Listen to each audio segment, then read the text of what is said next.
Oh my I knew you was fine. I knew it. I knew it. I knew it. I knew it. I knew it. Hello, hello. I'm a hopeless romantic and I wear it as a badge of honor. And at times when I watch these dating shows, I question people's motives and their intentions. I don't understand that love square. I don't think either one of them deserves to propose to one another, but that's just me. And the reveals today, I really loved them. I really loved them. I think if I were to rank them, on the reveals today, I would say Alex and Tim are my number two behind the Geek Squad, because Geek Squad for me are it because they were so natural. With Alex and Tim, yes, Alex was very nervous and you could see that, but I still loved it. It felt very authentic. I'm not sure about Steven and Monica. That's another couple that I'm not sure about. But at least, they haven't been in a love triangle. It's just been them and them. They seemed impressed with one another. And then that other four-way, well, they've decided to part ways. I think they all wanted to be on the show, and in order to be on the show, they decided to accept or propose to someone so that they could stay, because they know Netflix is not going to allow you to stay on the show unless you accept a proposal or be featured, unless you accept a proposal or unless you're a friend in the background. Anyway, hey there, thanks for stopping by. It's Valerie. Welcome to my channel. If you're new here, don't forget to subscribe, click the like button, turn on the notification bell for when I upload new videos, and definitely leave a comment. In this episode, I'll be reviewing Love is Blind, Season 7, Episode 4. I need to stay away from Twitter so that I don't see any spoilers, because now I'm not in a mood. Anyway, so you have Leo having a conversation with Hannah. Leo screwed himself. He was told by the guys initially, Tyler told him, if you're saying Brittany is the type of girl you've always dated and it hasn't worked out, and Hannah is totally different and she's showing you a different side of yourself, why not go for something different? He refused. He enjoyed playing the field. He enjoyed sort of playing between what's familiar and what's not familiar. And sadly for him, because Nick D has only got one connection, Nick D strategized and came in with the I love you before Leo could make his mind up. And now Leo finds out that, Nick D has told Hannah he loves her and is now trying to sort of reverse Nick D's sort of I love you so that he can be first. And it's like, it's too late, buddy. It's too late. You should have continued with Hannah as you were advised, but you were busy bragging about your wealth.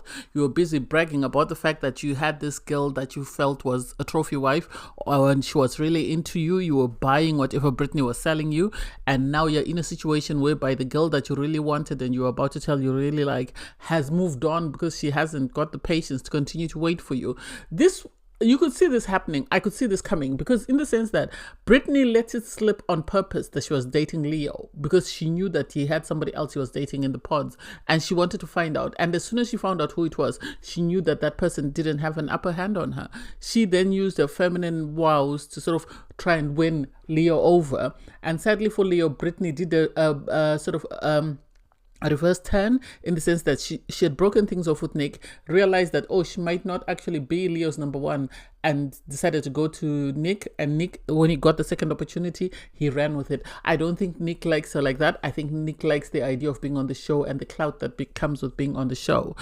So for them to keep having this back and forth, and him trying to sort of corner Hannah to say, if I tell you I want to marry you, what will you say? And it's like, but you've already made promises to Brittany. Why are you doing this? Make a decision and stick with it. Stop playing between the girls, because the girls are going to see one another and they're going to talk.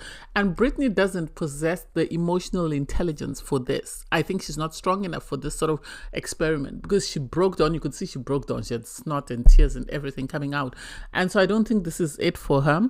Anyway, next date is Marissa and Bowden. This is the heartbreaking situation, because I saw a spoiler on Twitter.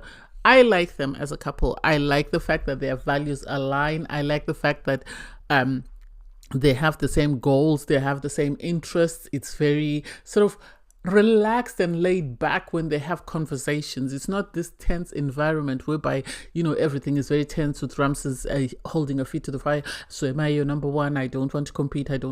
This is more laid back, and I don't get what else a girl needs, because if I had to choose between Ramses, not looking at their faces but listening to what they're telling me, I would go with a guy who's very charitable. He left his job to go and help people in the war. A guy whose values align with me. He says his liberal thinking. And I would have asked him, what do you think about, women's rights and stuff like that, to see if he's truly for me. You understand? Some folk are not always going to be aligned with you just because you share the same race. And for me, I don't get it. And she said she dated a Trump supporter as well for 3 months or something like that. And it's like, I think she's a bit confused. I think she's sort of away with the fairies. I think she's in La La Land. I'm not saying that Bowden is a green flag. Bowden, because he's been in the army, I would put him as a yellow-green flag. A yellow-green flag that's more green than yellow. Obviously, because he comes with trauma from not only serving the United States Army, but also for him going to Ukraine and whatever he saw there. So those are things I would worry about. But I don't think I would write him off just because of somebody else who's cornering me. But anyway, we'll see. Question to the class. I've watched Love is Blind since season 2, and I have never seen so many stories involving Black women. Is this Netflix's response to Lauren's sort of question as to why there weren't that many Black women being shown? Or is it genuinely that they have a more diverse cast this season? This is why we're seeing this. Just a question. Anyway, so you have Tim go on a date with Alex, and he gives her a bracelet that one of his late sisters bought for his other late sister, and he says, I know they would have loved you, and I know they would have wanted you to have this. And it's really sweet and sentimental. It really is. It's really touching, and I understand sort of Alex crying. And for me, it's sort of like, maybe do you not think it would have been better to give her on your wedding day? Do you think? Maybe. Just my opinion. Because what if on first sight you don't like what you see? Or what if she doesn't like what she sees? And then what happens to that bracelet? Because this is a very touching and very moving moment. Or is he trying to secure her and make her feel secure in the sense that he really loves her and he sees a future with her? I don't know. I loved their little paint date. I think they, if I were to rank the couples, in my opinion, if I were to rank the couples, number 1 is always going to be Geek Squad for me. Geek Squad, there's something about them that just makes me... I call them Geek Squad because, like, where I live, we call Geek Squad. So if you have a problem with your computer, you take it, they're those highly intelligent people. So that's why I call, Taylor and Gareth Geek Squad. Number 2 for me would have been Bowden and Marissa. That's just my opinion. Number 3 would be Tim and Alex. Number 4, controversial. I know some people are saying their number 1 would be Ashley and Tyler. And so I don't know. I can't wait to see what happens there. And then you have, Stephen go on a date with Monica. Stephen and Monica, for me, I like them as a couple. My concern is his family history and the fact that he's previously voted for someone just because he didn't like somebody else. Not because of policies, but he just couldn't stand them. And so for me, it makes me question, especially when he says his dad is Republican and will always vote Republican. And the fact that his grandma, I keep repeating this, denied his sort of West African heritage. And so it makes me question, how will they feel when he brings a Black woman home? Are they going to accept that? That's my question. I like that he had this little speech laid out. He said his little speech and then proposed to her, and she responded and said yes.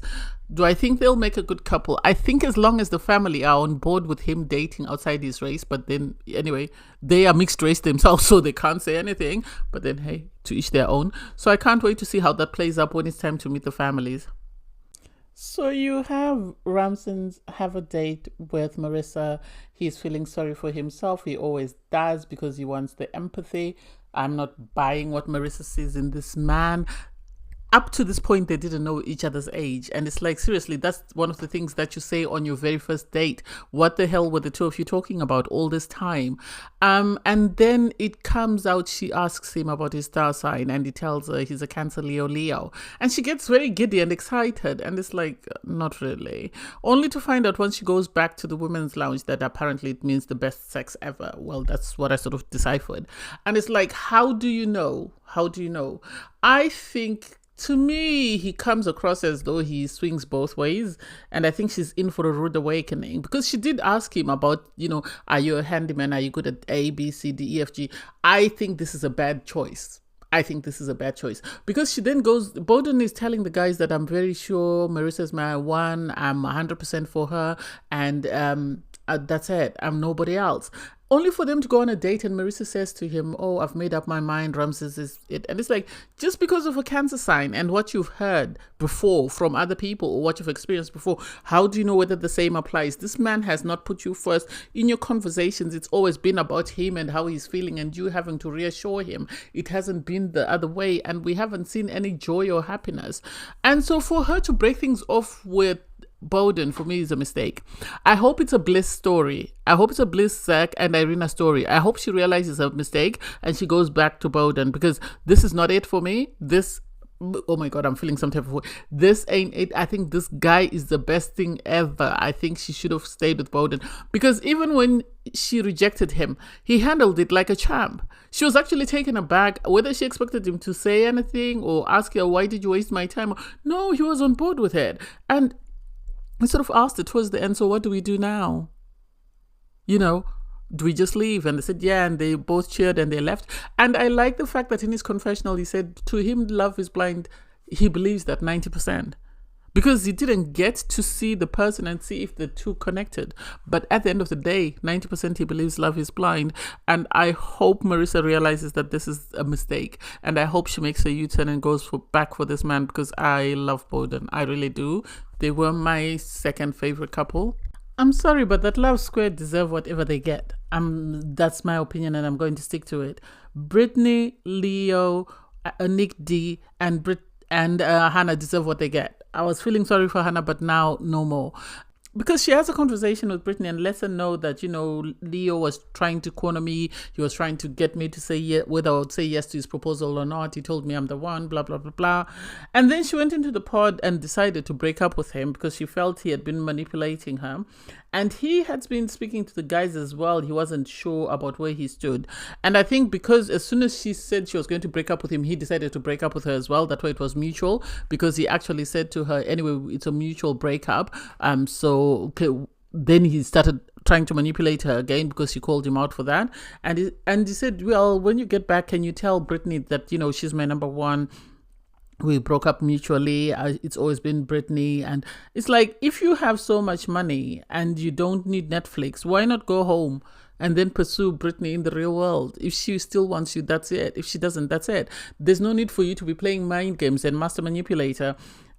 I feel like Brittany likes to manipulate people, and Hannah likes people that manipulate her, because both her connections manipulated her into being in her top two. None of them is serious about her. Both of them want to be on TV, and both guys like to play games, and so they've found a weak link, and this is why they've focus on Hannah, because one, she's the youngest, and I think they thought she was the least experienced and most likely to be manipulated, and this is why they've cornered her and decided to keep pushing her until they got what they wanted.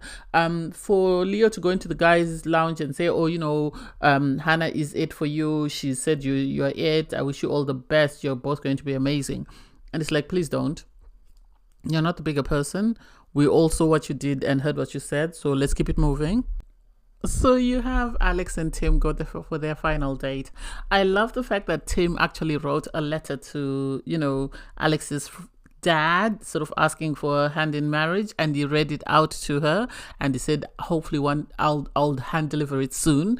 That was really sweet. That was really moving and touching, because it showed that he's not just focused on her, but he's also focused on the family. And when the dad sees it, he'll be able to realize that he actually did ask for the hand in marriage first before he proposed to his daughter, even though the letter wasn't yet delivered. That I found very endearing and very touching. I love that she said she brought his sister's bracelet because she wanted them to be a part of the occasion. And it was really sweet. It's interesting how there's been less love triangles. I think there's only been one love square, really. Otherwise, everybody else hasn't been in love triangles, which makes me think, does this mean that most of these couples worked out then? Because there isn't going to be that commotion and friction like last season. That was really cute. That was really cute to see. And so my ranking now for couples is Geek Squad is still my number one. I'm sad Bowden is gone, but Geek Squad is still my number one. And then followed by Alex and Tim, followed by Taylor and Ashley. So the next reveal is Steven and Monica. And this was Ox galore for me. For me, it was Ox galore. When I compare it against the reveal for the Geek Squad, for Gareth and Taylor, and then I compare it against Ashley A and Tyler, this, Yes, it was a mixture of both. There was the sense that Monica was trying to restrain herself and try to remain dignified. And then Stephen was very excited and couldn't stop kissing her. That I got from their interaction. But also at the same time, I didn't get the little twirl, or let's give each other a twirl. I didn't get that. I didn't get that. I know they were both excited with what they saw at the end of, when the doors opened, but still something was a bit offish and there was an attraction, but I'm not sure whether it was both ways. Monica, I think so, but with Stephen, he's fully attracted to his wife and he really loves his wife, and that I liked. And then you have Marissa go on a date with Ramson. I don't know why. I don't know why she's chosen to do this to herself. She had a guy who was caring, loving, compassionate, empathetic, and reassuring. And she saddled herself with someone who she has to ask for positive affirmations. I don't get it. They still needed to be that reassurance that he was it. And it's like, why did you leave someone who was confident and comfortable in his skin for someone who needs you to constantly reassure them, and someone who is not giving you the reassurance that you need, someone that you have to tell that you're worried that, one day they might wake up and say they don't like you. You were impressed by his star sign, that's it. There's nothing else about him that stands out. And for him to say, Bowden and I are similar in a lot of things. Why are we still talking about Bowden? Why are we still bringing up his name? If we are attracted to one another and if we really like each other and we think we are the it, then let us focus on us and let us leave that poor man to go. I hope it's a Bliss, Zach, and Irina situation whereby once Marissa spends time with Ramson, she's going to realize that he's not it, and she's going to go back and speak to Bowden, and then they will couple up and they will get married, because I think they're a better match than what she's left herself with. So Alex and Tim have their reveal. I actually liked it. I think it was cutesy, in my opinion. It was cutesy in the sense that you had Alex, who was very nervous. You could see she was shaking. She didn't know what to do with herself. She couldn't even sit upright. And then you had Tim, who was confident in his skin and was very comfortable. Because Alex was so nervous, when Tim took out the ring, she just took it from him and put it on her finger. So he didn't even go on his knee to sort of propose to her. I wish she had allowed that.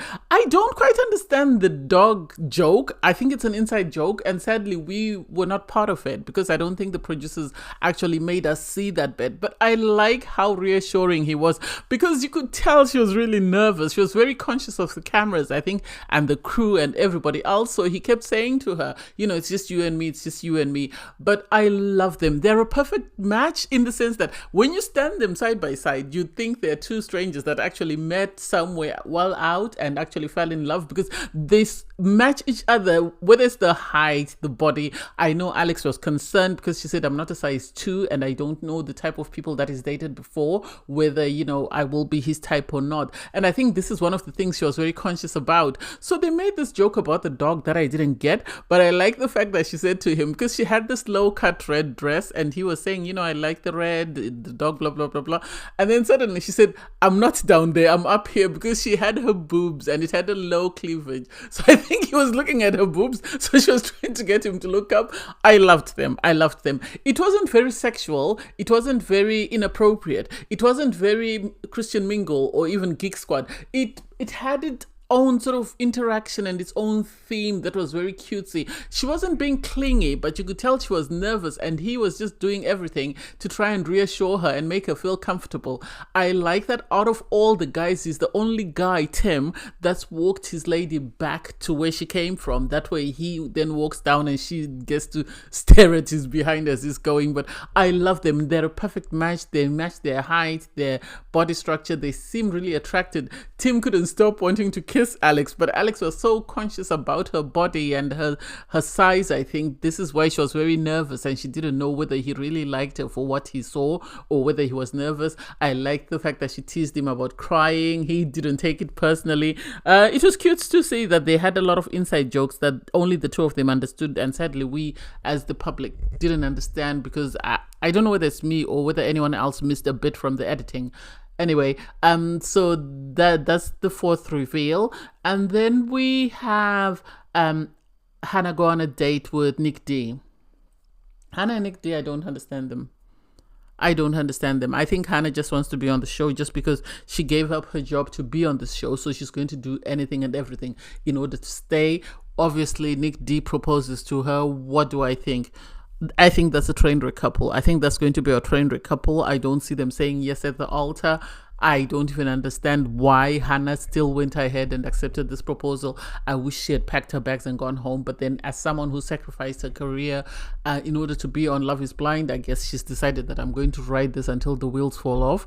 And obviously, they need a diversity in cast. And so, at the moment, she seems to be the diversity recruit from the ladies' side because she's the only Caucasian lady that has been proposed to thus far.